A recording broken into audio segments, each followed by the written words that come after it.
Hi guys, so today I'm just going to be doing a quick little tidy up job on my E90. Just something that, just cosmetically just adds a little bit to the car.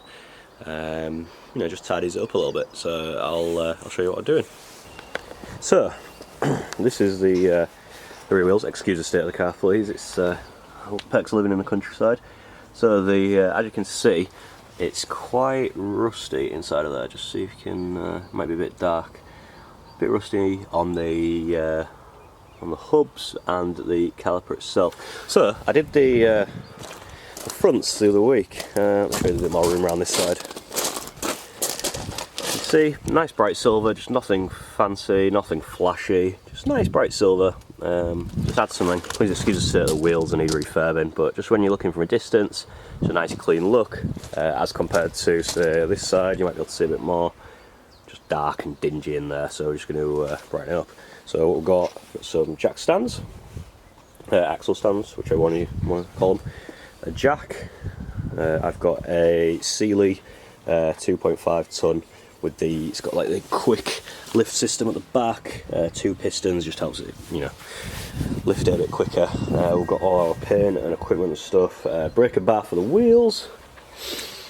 I also need to put on the rear, BMW have these little jack pads, so when you just lift in from the sills, you're not actually lifting on the sills, you're lifting on these. There we go, get it in focus. There we go, sorry guys. So basically what happens is you have these little jack pad adapters, so you can put, if you're just doing the sills, just go like that, and then that'll go on there and you can just jack the car up like that. But they commonly fall off, so one's missing on mine on the back, so I've got one of these and I'm going to just shove that in. It's pretty simple, just goes in real easy, 2 little clips there, I'll show you in a sec. Part number is here, 51717 237 195. I ordered 2 just in case I need another one. Always handy to have. It was a couple of quid off eBay, to be honest with you, so not too bad. So first things first, I'm going to put that jack stand adapter in when it's up in the air, so we're going to jack it up first. So what I've got for that is I've got some chocks that I got free with my actual jack, so I'm just going to put the chocks under. Being a rear wheel drive car, it's going to need the front support, and there's a danger of starting rolling away, so let's do that. I've got the chocks here, and I'm just basically these are triangle shaped plastic, so all I'm going to do is just put them under, just make sure they're firmly wedged in there, and just do the same on the other side. Okay, so before you jack it up, don't forget to just crack the pressure off your fuel bolts first. So I've got a nice little breaker bar.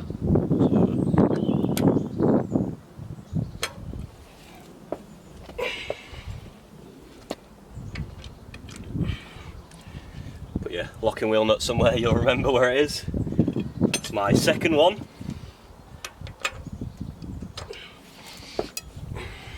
And a breaker bar just makes this really easy, to be honest with you. Just gets them off in a couple of seconds, just cracks the pressure, whereas with a normal ratchet it could be quite a while, and it becomes a bit of an effort really.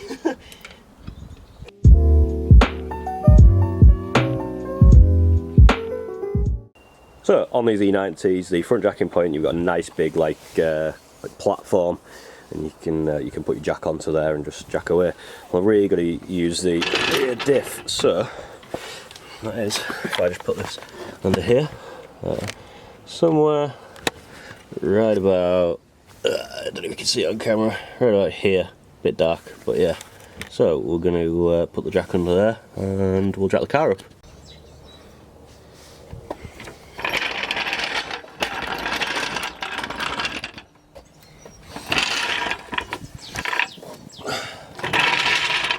So just move the jack into position under the rear diff. Tighten that so it'll actually gonna do anything. There we go. Tighten that so it'll actually move the jack up. Careful not to hit the bottom of your bumper.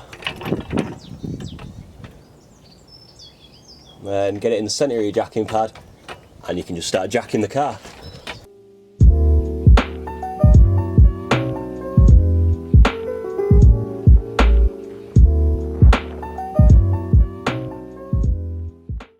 Okay, so to put this jacking pad adapter on, all you're going to do is, it's on the underside.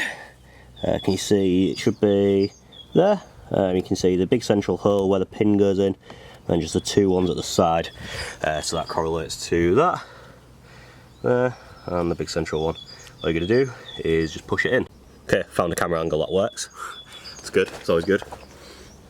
So, put it in, and that is in. So now you've got a new one. You can also rest the axle stands on here, just across there. Okay, so now what I'm going to do is lower it carefully down from the back, just ever so slightly on the jack, just looking underneath, watching the position of this jack stand and the one at the other side, just making sure that the seating's securely on those jack stand, the jack pad adapter thingamajoobies. I keep calling them something different in every bit of the video. But yeah, just making sure they're sitting properly on there. The car's stable, the car's not going anywhere, and I'll just leave the jack on a little bit just to give a bit of extra support.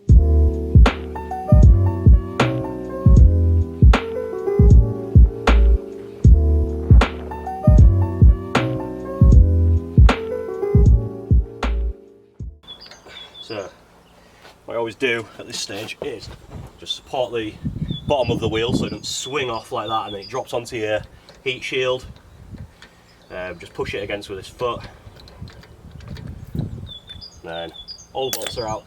Just give it a firm tug and take it off and over the heat shield. And then you can do what you like with them, put these out of the way. Some people like to put them back underneath the car as an added safety measure. I've got the jack stands, so I'm not really too concerned about that, so I'll just put this disgusting alloy wheel out of the way. Okay, so to clean this up first, which is what we're going to need to do, we're going to be cleaning up all of this on top, the heat shield as best we can, ignore the rusty suspension components, and the caliper itself. So the last time I did it, I did the fronts with just a white brush, and it takes ages and it's really annoying. Is that going to move around? It's in park, so yeah, it still does. Okay, cool, fine. Yeah, so hello. So what I've done this time is, I couldn't find it last time, got a corded drill. See that in shot there? And what I've got is a wire brush attachment for it somewhere. On that note,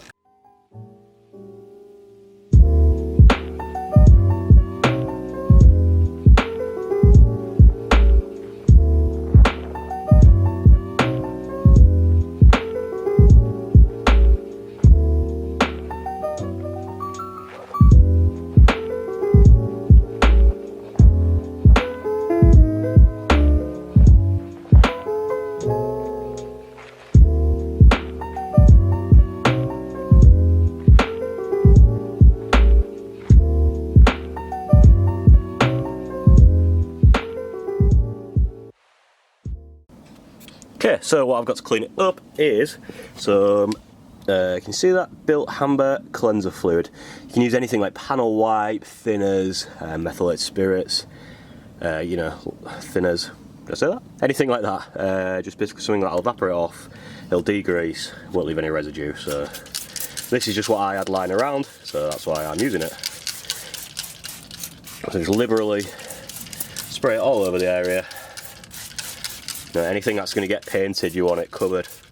And this, probably don't have to use that much, but I just always like to go OTT. You probably don't need to use that much, I just always go OTT on it. So I've got a old toothbrush, you can buy them from Sainsbury's for a couple of quid, for like, you get like 10 or something. So I'm just going to clean it all up.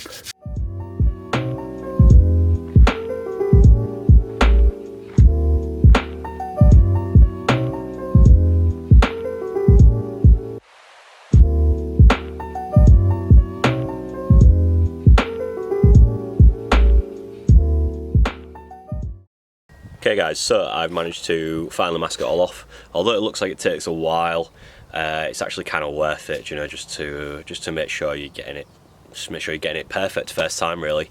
I'd rather spend ages masking off and then just be able to just that's the paint sound effect, in case you're wondering what that little thing was there. I'd rather just be able to paint it once, and then we're good to go. So, on that note, oh, hello Leah. The cat's come outside because the dogs are out. Otherwise he stays inside, but he's come for a little explore. Leah. No, he's not interested. Big wide world out there to explore. Right, so let me show you what we've got. So just literally, I had this lying around from ages ago, some Halford's primer, and that's just for the heat shield. So the actual paint that I'm going to be using on the, everything else, so the caliper and the hub sort of face, doesn't need priming. It just goes straight to the metal because it's a VHT, very high temperature paint. On the heat shield, I'm going to prime it just to give it a bit better chance, because I'm going to just be painting that black, just so it's kind of out of the way. You don't want to draw too much attention to that. It's just in the background doing its thing, doing its job. So I'll put you back up there and we'll get painting.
Okay guys, so the battery died. What I did was I allowed the first coat to dry for quite a while, the first light coat, as that's what really bonds to the surface. And then what I did was I prepped the other side while I was doing that, while I was waiting for it to dry. And I've just come back in and given this another coat.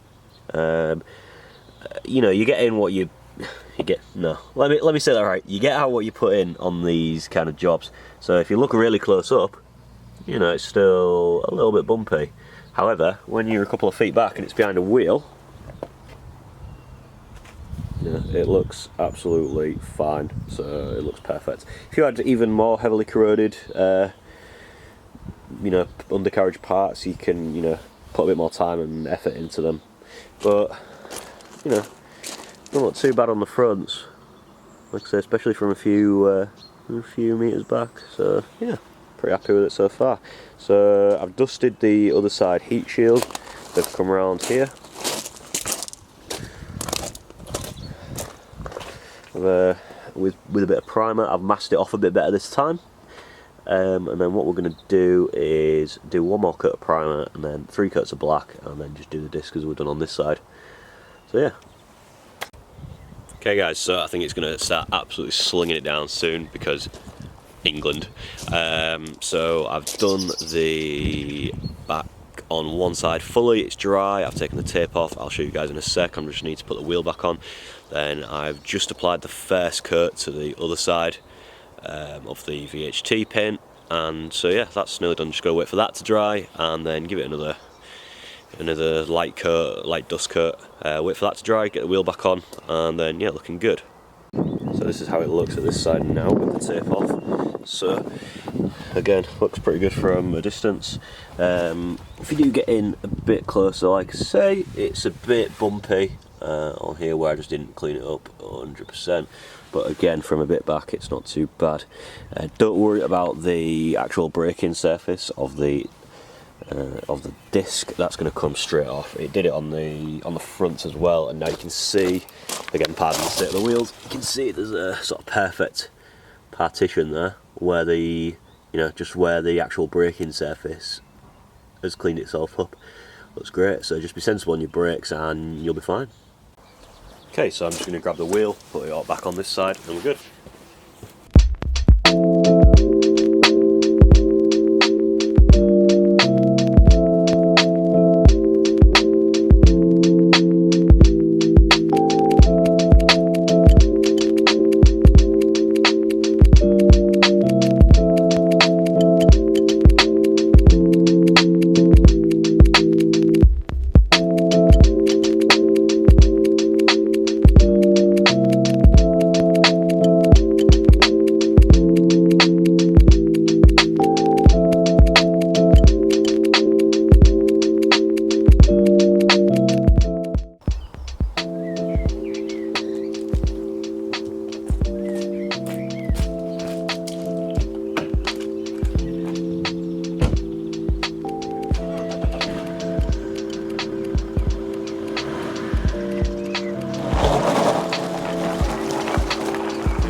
So guys, just took it up the drive, well, up the road just to give it a spin, just to sort the mating surface out, the braking surface even.